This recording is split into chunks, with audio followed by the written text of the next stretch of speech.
sudah 14 tahun bekerja di jabatan pemerintahan, jadi orang penting, istilah anak muda itu. Sudah pernah jadi menteri, sudah pernah jadi ketua Mahkamah Konstitusi, sudah pernah jadi anggota DPR. Sehingga sebenarnya untuk saya sendiri itu sudah selesai, sudah melampaui dari target cita-cita saya ketika saya belajar dulu. Saya dulu kan cita-citanya paling tingginya itu ingin menjadi dosen. Saya begitu lulus saya jadi dosen, bahkan sampai mencapai guru besar dalam usia muda, meloncat gitu jabatan dari lektor muda langsung guru besar. Saya pernah naik 6 tingkatan jabatan langsung waktu guru besar itu. Artinya saya sudah melampaui itu semua sebagai dosen. Sebagai pejabat saya sudah 14 tahun. Sehingga saya itu sekarang sebenarnya tidak merasa perlu punya rencana-rencana khusus untuk apa lagi ke depan. Tinggal sekarang apa yang saya kerjakan di lembaga ini, yaitu mendidik masyarakat, terutama generasi muda dan kampus-kampus itu untuk menegakkan demokrasi dan keadilan melalui lembaga ini.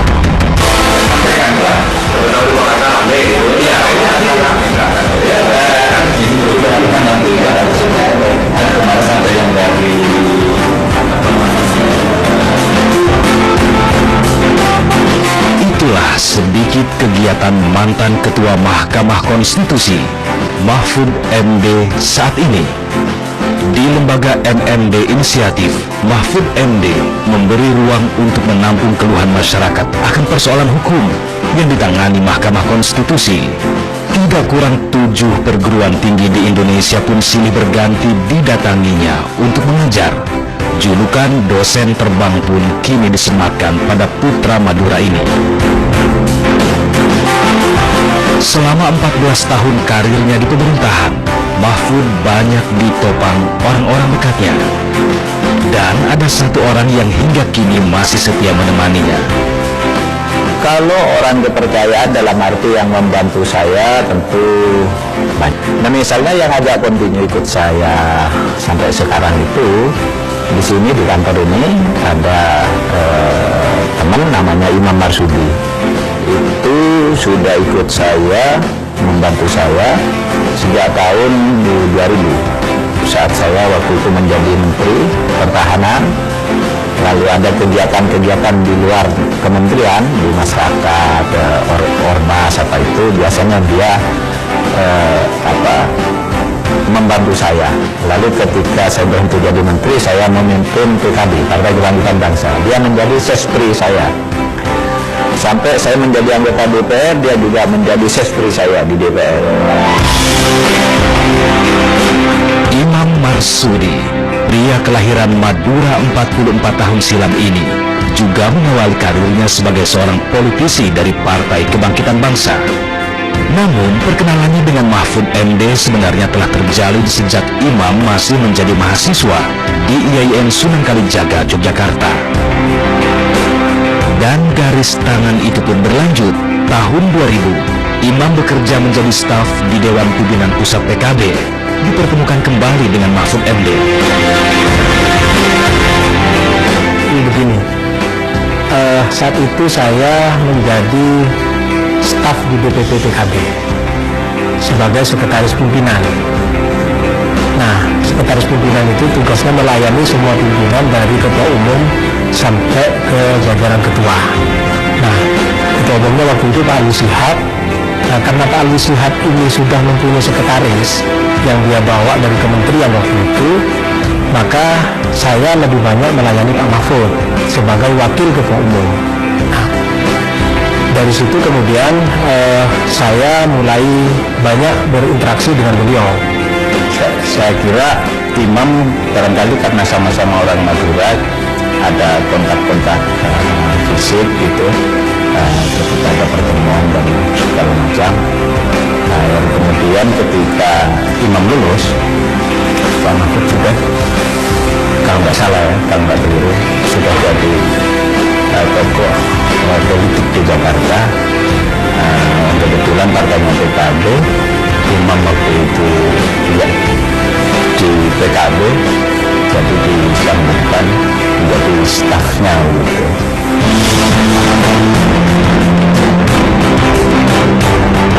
Kesibukan Mahfud MD yang saat itu masih menjadi Wakil Ketua Umum PKB bukanlah tugas ringan.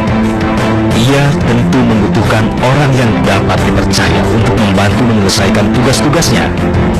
Dan beruntung, meski tergolong sebagai orang baru di lingkungan politik, Imam ternyata mampu mengambil hati Mahfud MD. Jadi dia lama membantu saya karena saya cocok. Pertama ya catatan ya bertanggung jawab gitu. Kalau dikasih kerjaan itu mesti selesai dan tepat sesuai dengan apa yang saya inginkan. Lalu yang kedua, dia tahu selera saya juga gitu ya, cara kerja saya juga. Dia bisa mengimbangi saya bekerja sampai tengah malam deh, bangun pagi deh, pergi ke sana. Sampai saya sering ikut ke daerah-daerah kalau saya ada acara. Sampai hari-hari ini saya selalu ada, karena dia yang tahu apa kebutuhan saya. Dengan kawan saya di daerah saya harus bagaimana, atau teman di daerah kalau mau ketemu saya itu bagaimana, ngatur teknisnya apa itu dia yang ngatur, termasuk pada urusan elektronik, urusan email, urusan apa, saya tinggal ini kerjakan. Waktu itu saya tidak ada pikiran apa-apa, Mbak. Saya cuma merasa hati itu merasa cocok aja kerja dengan Pak Mahfud gitu. Mungkin karena sama-sama Madura ya, gitu. Itu karena sama-sama Madura, jadi saya merasa cocok aja karena kan Pak Mahfud orangnya enak, dia tidak terlalu banyak perintah gitu ya.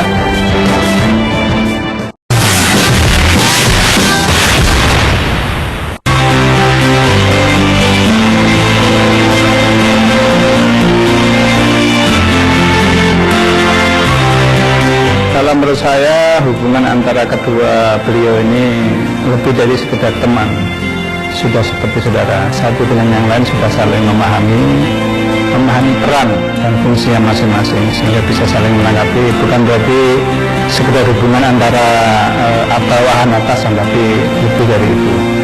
Oleh karena itu keduanya bisa bersinergi ya dalam banyak hal.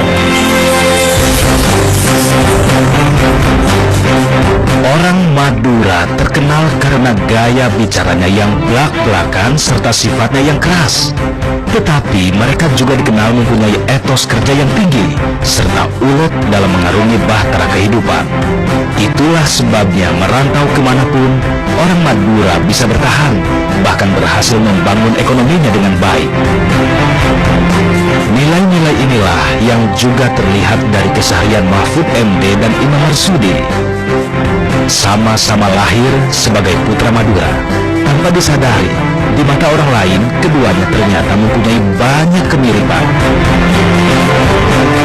Saya kira sama-sama dari NU. Jadi dari kesamaan yang sifatnya ideologis itu kemudian berkembang menjadi kesamaan yang lain. Ditambah lagi kemudian mereka diketemukan oleh latar belakang yang sama. Jadi sama-sama Madura, pernah sama-sama besar di Jogja.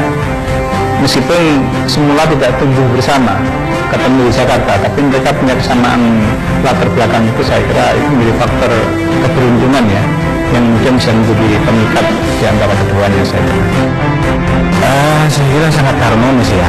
Imam sama Pak Mahfud ini sangat dekat, banyak kecocokan.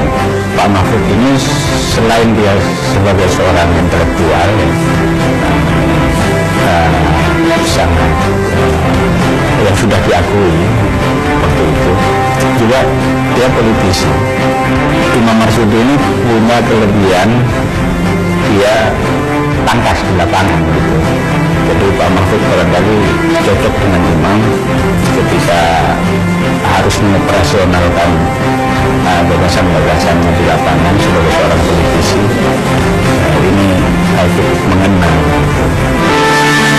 Tidak semua orang dapat serta-merta menjadi sekretaris pribadi seorang tokoh nasional, apalagi menjadi orang dekat kepercayaannya.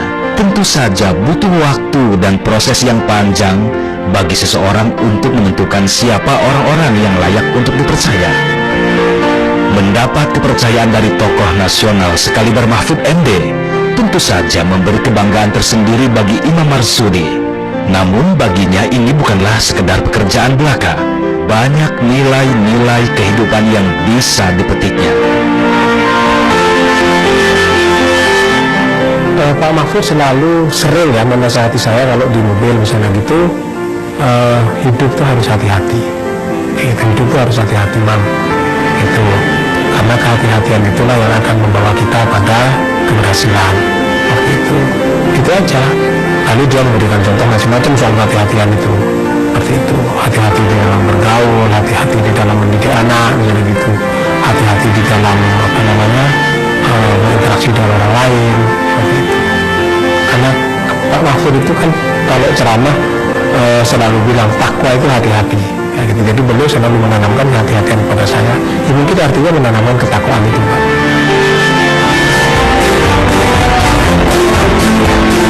Lebih dari 14 tahun, Imam Marsudi mendampingi Mahfud MD dalam berbagai kegiatan. Tidak hanya pola kerja, karena kesempatan itulah Imam pun menjadi tahu persis hobi dan kesukaan sang bos. Di mata saya Pak Mahfud itu orang yang sangat santun, ya, kemudian disiplin, tegas, Mbak, kerja keras. Pak Mahfud itu tipe-tipe itu. Tapi dia sangat penyayang. Gitu. Dia kepada bawahan yang saya rasakan, ya, saya sebagai bawahannya sangat penyayang. Saya rasakan sendiri bahwa itu kelihatan sangat penyayang terhadap saya terutama, yang saya rasakan. Gitu. Dia juga tegas. Kalau misalnya kita mengerjakan sesuatu dan salah gitu atau keliru, beliau langsung tegur, ini salah, ini harus dirubah, ini begini itu. Beliau juga disiplin. Misalnya kita janji sama beliau, Mam, saya besok jam 9 harus sampai kantor. Dia jam 9 betul sudah sampai kantor.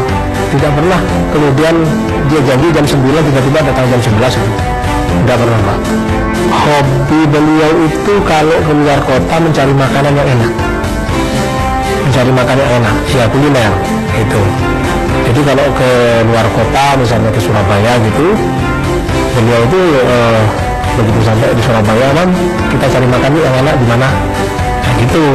Lalu saya biasanya sampai saya juga sekarang sudah menyiapkan referensi tempat gitu ya.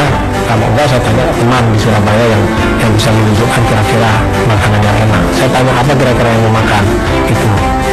Macam-macam. Biasanya ya Padang, gitu, atau masakan Madura di Surabaya, dan juga ada masakan Madura.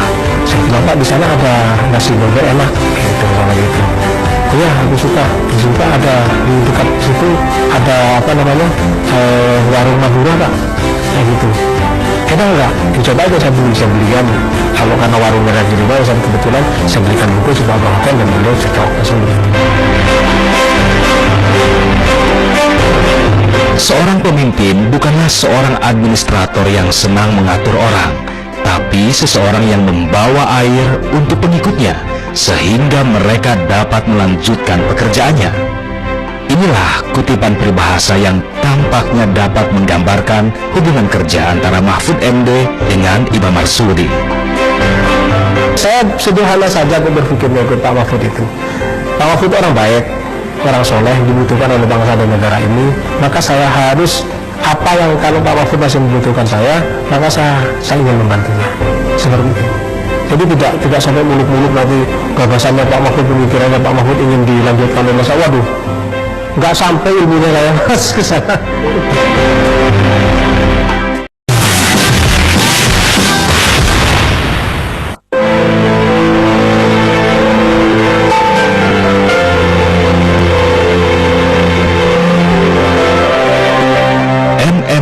Inisiatif pada awalnya didirikan guna mendukung pencalonan Mahfud MD untuk maju dalam pemilihan presiden 2014 lalu. Namun seiring perjalanan waktu, hingga saat ini MMD Inisiatif digunakan sebagai posko pengaduan konstitusi untuk masyarakat yang dipimpin langsung Mahfud MD. Selain sebagai ajudan pribadi Mahfud MD, Imam Marsudi juga menjadi salah satu pengurus di MMD Inisiatif. Bagi Imam, kedekatannya dengan Mahfud MD tidak mempengaruhi profesionalitas dalam aktivitasnya di MMD Inisiatif.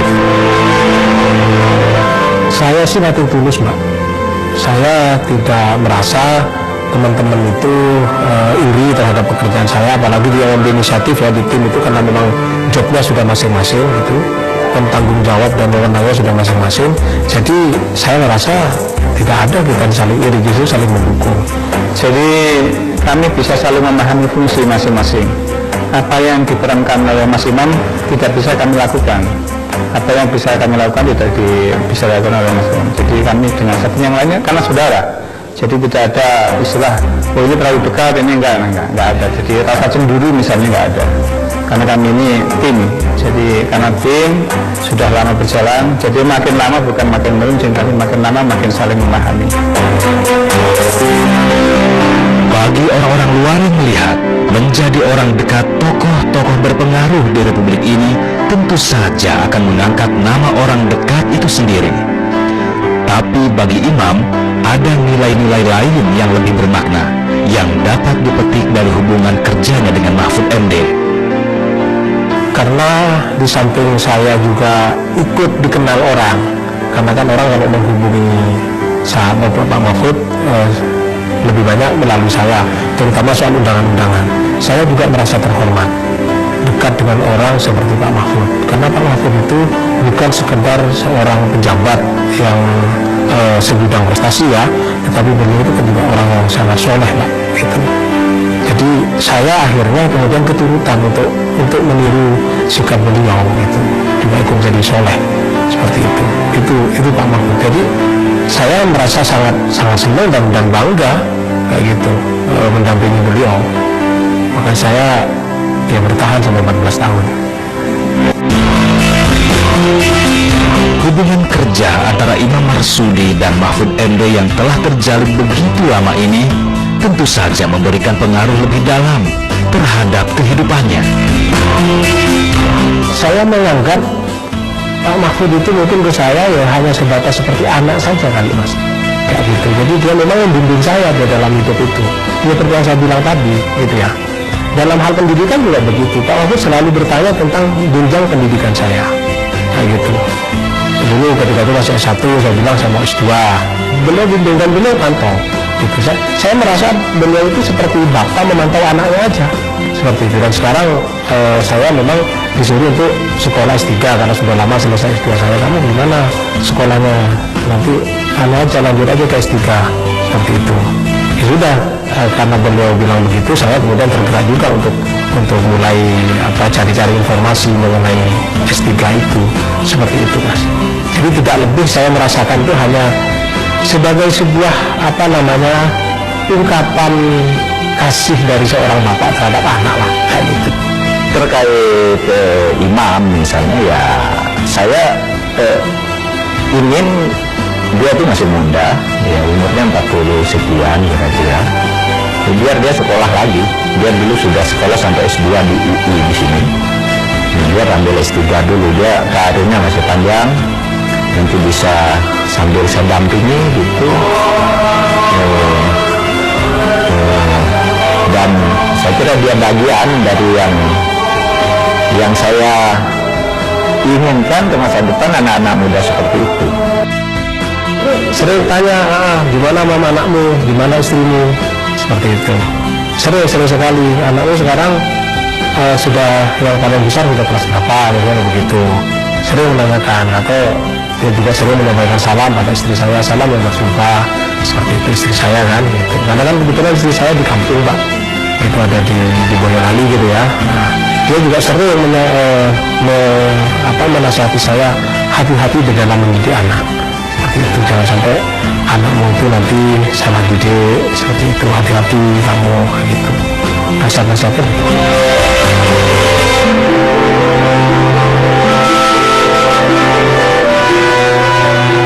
Dan benar, loyalitas kepada seseorang tidak melulu terbentuk hanya karena ikatan pekerjaan semata. Pemikiran idealis dan harapan akan masa depan terbukti juga dapat membuat seseorang menjadi orang lain sebagai panutan. Yang pertama, saya berharap Pak Mahfud senantiasa sehat, gitu ya. Karena beliau ini per hari ini masih sangat banyak orang yang membutuhkan. Apakah itu komunitas masyarakat seperti LSM misalnya, pondok-pondok pesantren, kampus dan komunitas-komunitas lain masih sangat membutuhkan Pak Mahfud, membutuhkan pikiran-pikirannya seperti itu.